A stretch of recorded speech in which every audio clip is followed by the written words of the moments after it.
Hello everyone, dear professor and TAs. Today my topic is software-based security approach for networked embedded devices.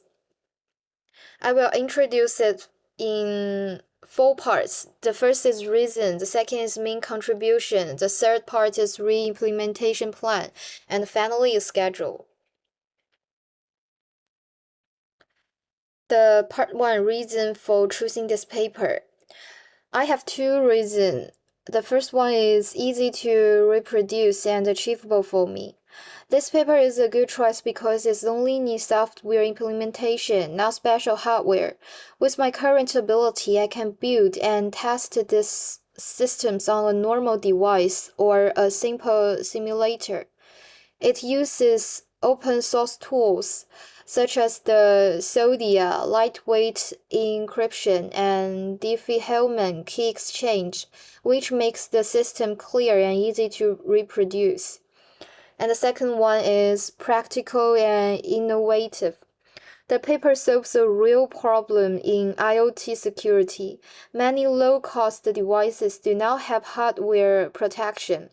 It proposed a low-cost and software-only method to keep data safe using encryption and memory integrity checking. This idea is simple, creative, and very useful for modern IoT devices, so that's why I choose this paper. And the main contributions, the paper's principal findings and technical contributions. The first main contribution of this paper is the software-based trusted execution environment called SBS4NED. It can protect code and data even when there is no special hardware like TPM or trust zone. The system has clear models, a key manager, crypto, integrity checker, and logger. Each part works together to make the system safe and easy to manage. This design is very flexible and can be used on many low-cost IoT devices. And the second contribution is about security performance. SBS4NED uses a lightweight encryption algorithm called Soldia, as I mentioned before. It was selected from the NIST Lightweight cryptography project. The experiment shows Soldia is about 30 to 60 times faster than another algorithm as ISAP. The system also checks memory integrity using MAC of value XOR random number.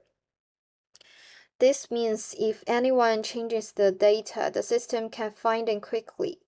It also uses a challenge response protocol to make sure the code on the device has not been modified. The third contribution is key management. The system uses the Diffie-Hellman key exchange protocol to renew encryption keys automatically.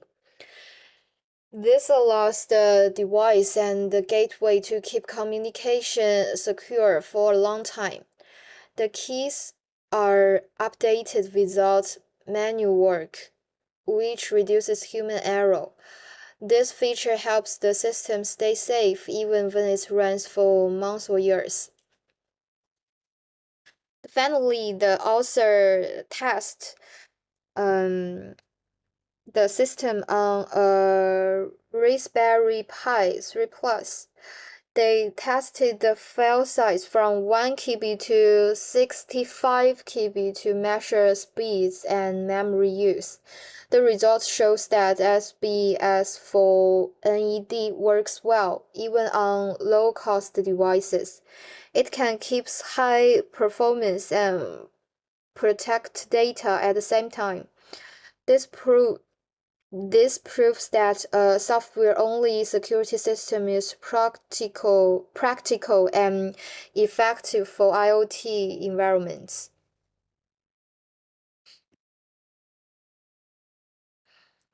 And part 3 is detailed implementation plan. Our goal is to rebuild the key parts of SBS for an ED system proposed in the paper. The project will focus on 3 main models: secure communication between gateway and nodes, integrity checking for memory and code, key renewal using Diffie-Hellman protocol. We will first build a simple IoT network with 1 gateway and 2 nodes. Each node will send in encrypted sensor data to the gateway, such as temperature. The gateway will check if the message and the application code on the node are authentic. This way, we can show how a software-only trusted environment works in practice. To simplify testing, the system will be modular. Each function will be in a separate file or thread. This will help us measure the performance of each part clearly.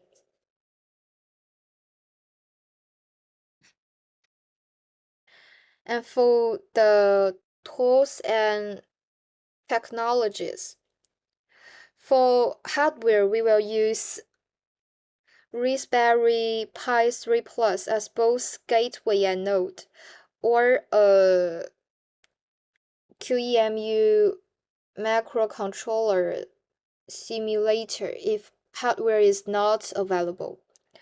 The system will be written in C or MicroPython because both are lightweight and easy to run.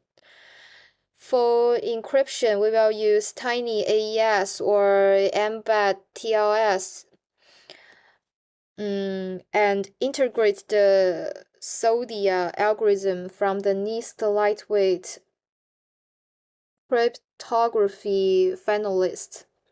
For communication, we will use UDP socket or MQTT protocol, since both are simple and work well for IoT environments.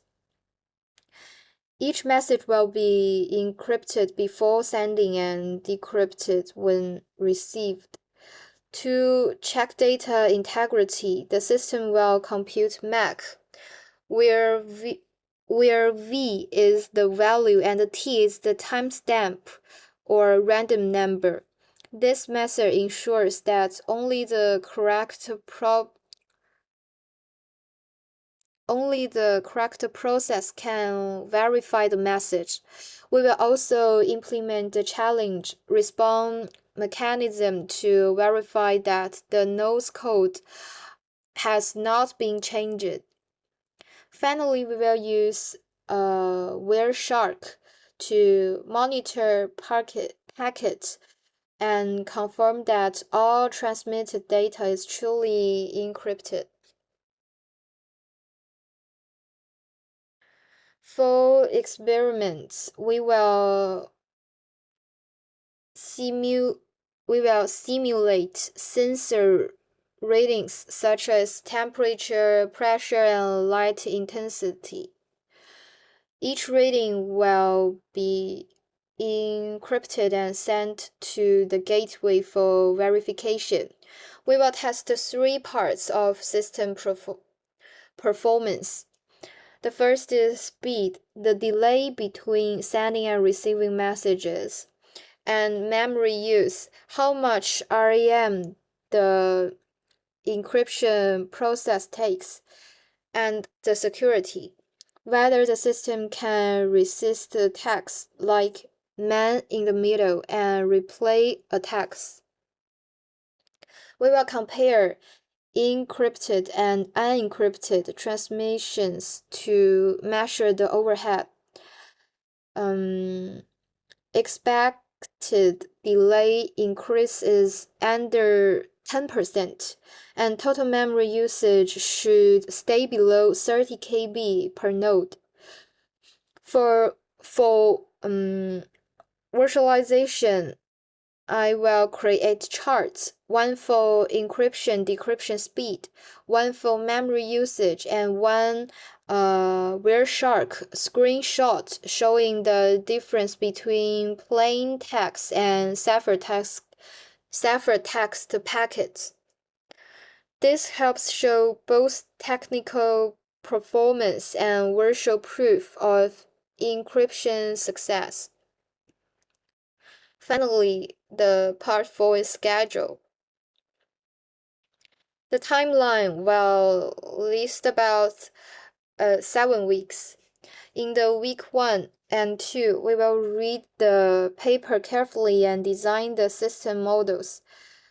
In week 3 and 4, I will build the environment and finish the encryption part so that gateway and nodes can communicate safely. In week 5, I will add the integrity check and the challenge response test. In week 6, I will focus on running experiments, recording performance, and checking for security issues.